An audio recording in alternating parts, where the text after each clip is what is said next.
Hello, you're watching the English News Bulletin on QPVN channel. I'm Reup, and now let me keep you up to date with the headlines.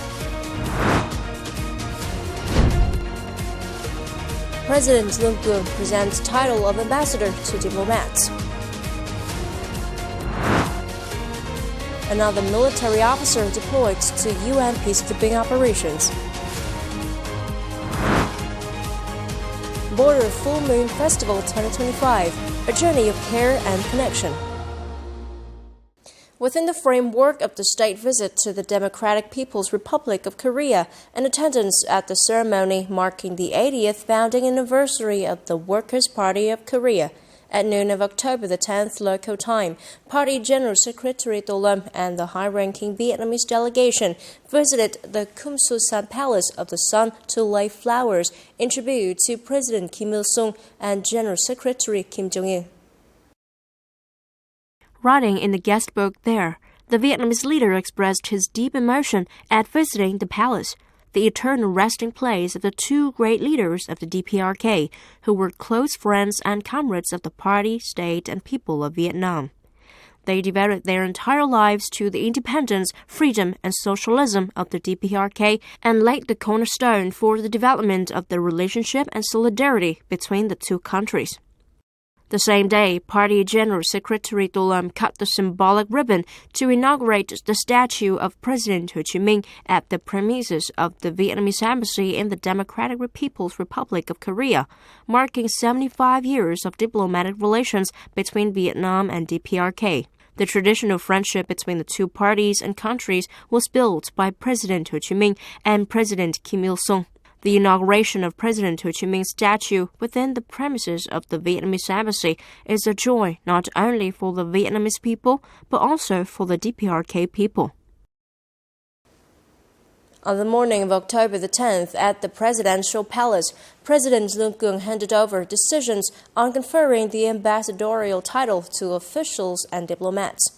At the ceremony authorized by the President, Deputy Head of the Presidential Office Phạm Thanh Hà announced the President's decision to confer the title of Ambassador Level 2 on Mr. Nguyễn Mạnh Cường, Deputy Minister of Foreign Affairs, confer the title of Ambassador Level 1 on Vice Chairwoman of the State Committee for Overseas Vietnamese Phạm Thị Kim Hoa, Vietnamese Consul General in Vancouver, Canada, Nguyễn Quang Trung, Vietnamese Ambassador to Mozambique, Phạm Hoàng Kim, and Vietnamese Ambassador to Turkey, Đỗ Xuân Hải. The head of the state presented appointment decisions to ambassadors of Vietnam to Portugal and Ireland. On behalf of the party and state leaders, President LUONG congratulated the comrades who were awarded the title of ambassador and appointed head of the Vietnamese representative office in Portugal and Ireland. He highlighted the important task of the Vietnamese diplomatic sector in maintaining a peaceful and stable environment for national development in the new period. He requested the diplomatic sector in general and the ambassadors in particular strengthen research, advisory, and early strategic forecasting work, and to promptly propose to the party and the state major and important policies concerning Vietnam's relations with partners.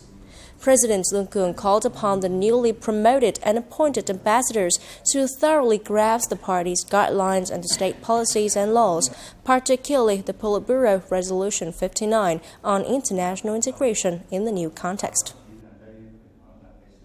The Ministry of National Defense on October the 10th held a ceremony to present the Vietnamese President's decision on the deployment of a Vietnamese officer to UN peacekeeping mission.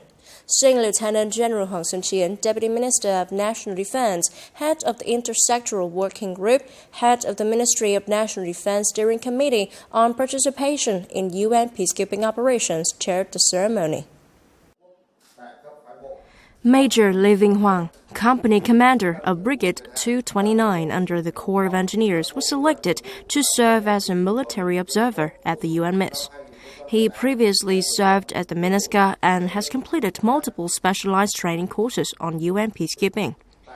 Speaking at the ceremony, Sing Lieutenant General Hoàng Xuân Chiến congratulated and assigned missions to Major Hoàng, urging him to continue to uphold political courage, strictly comply with military discipline and UN regulations, always uphold the virtues of alcohol soldiers to international friends.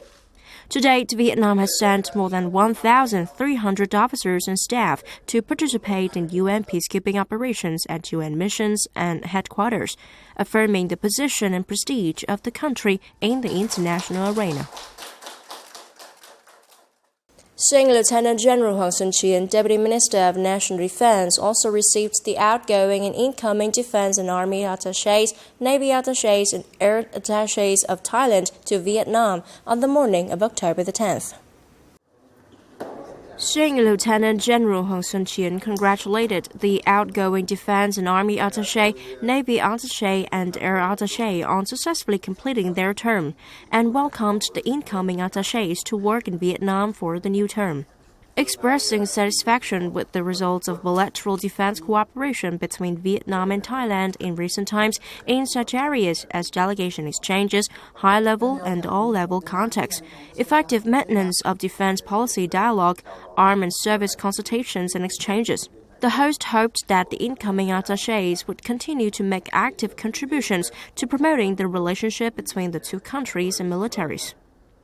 Colonel Anupong Nasut, former Thai Defense and Army attaché to Vietnam, thanked the Vietnamese Ministry of National Defense for creating favorable conditions for the Thai attachés to successfully complete their term of office, and expressed his delight at the new developments in the bilateral defense ties. Colonel Monkhon Thamnatasit, new Thai Defense and Army attaché, expressed his hope that the Vietnamese Ministry of National Defense would create favorable conditions for the incoming attachés to successfully complete their task and promote in-depth, substantive, and effective cooperation between the two sides. After 5 days of visiting, exchanging, and sharing experiences with the Philippine Coast Guard, on the morning of October the 10th, the farewell ceremony for Vietnam Coast Guard ship 8002 took place at Cebu City Port, the Philippines. The farewell ceremony was organized by the Philippine Coast Guard thoughtfully, solemnly, and respectfully, demonstrating the friendship and solidarity between the Coast Guards of the two countries.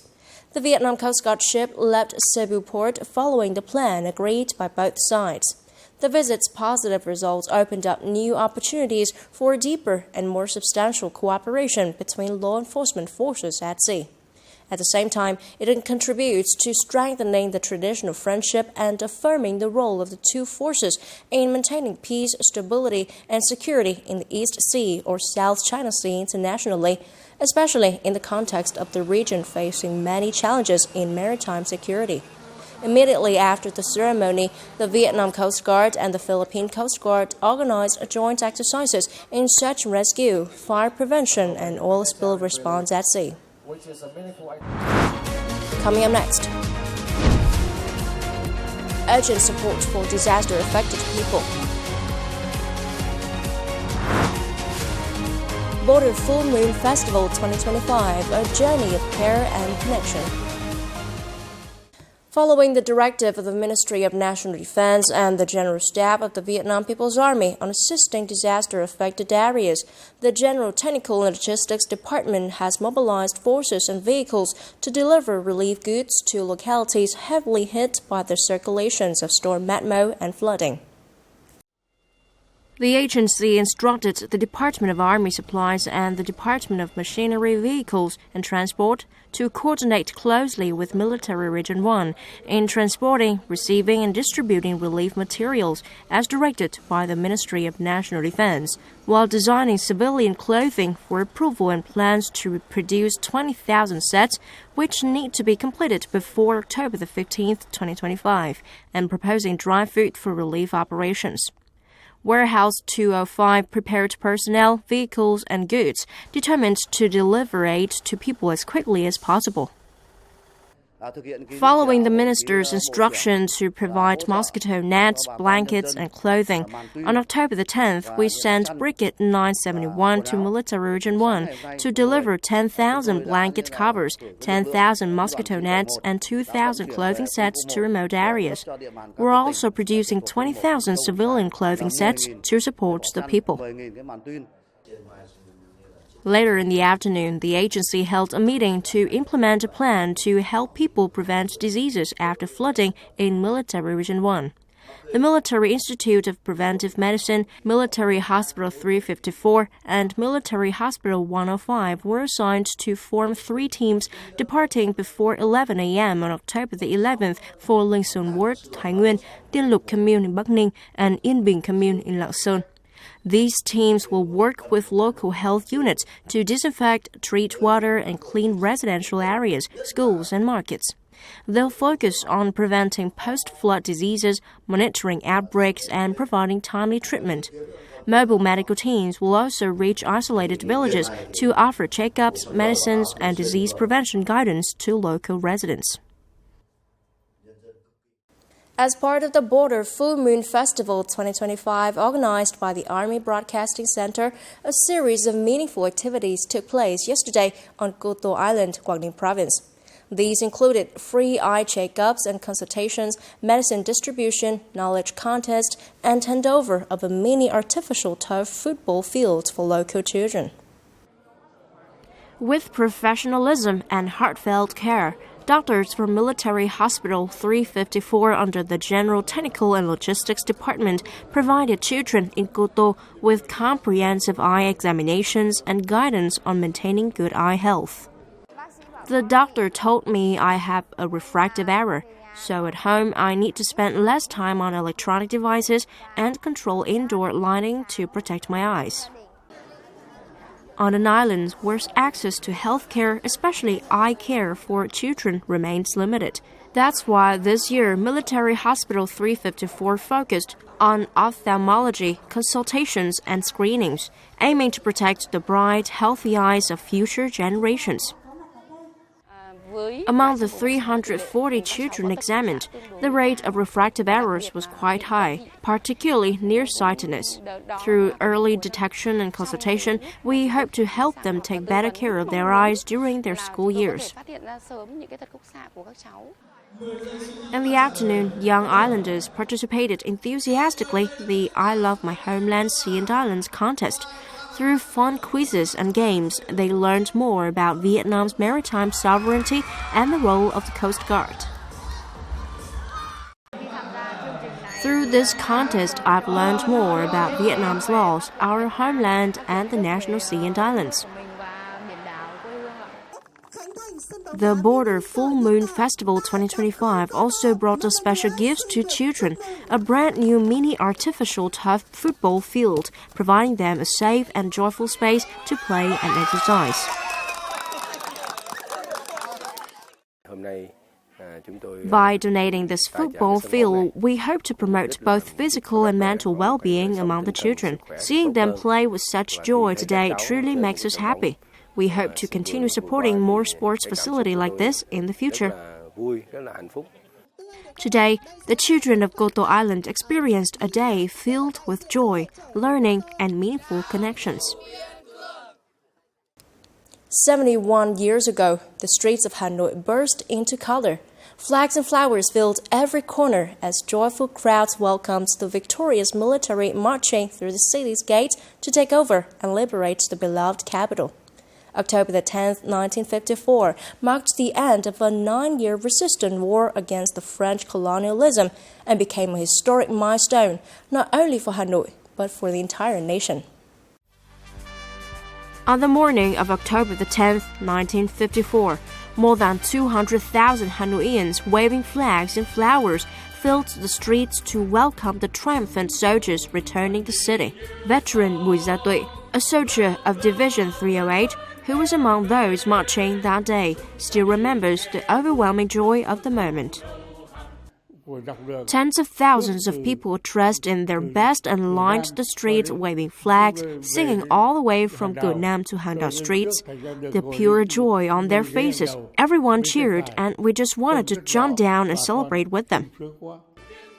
From a city once scarred by war, Hanoi was rising strong and proud, steadfast in defense and security, thriving as Vietnam's political and administrative heart. Today, it stands as a dynamic hub of culture, education, science, economy, and international integration, honored worldwide as a city for peace. The memories of that glorious day remain forever in the hearts of those who witnessed that historic moment. And through the generations, that spirit inspires today's citizens to continue writing new shining chapters in the heroic history of Hanoi, the 1,000-year-old capital of Vietnam. And that's all for now. Remember, you can always watch news again at qpvn.vn. Thank you for watching and hope to see you next time.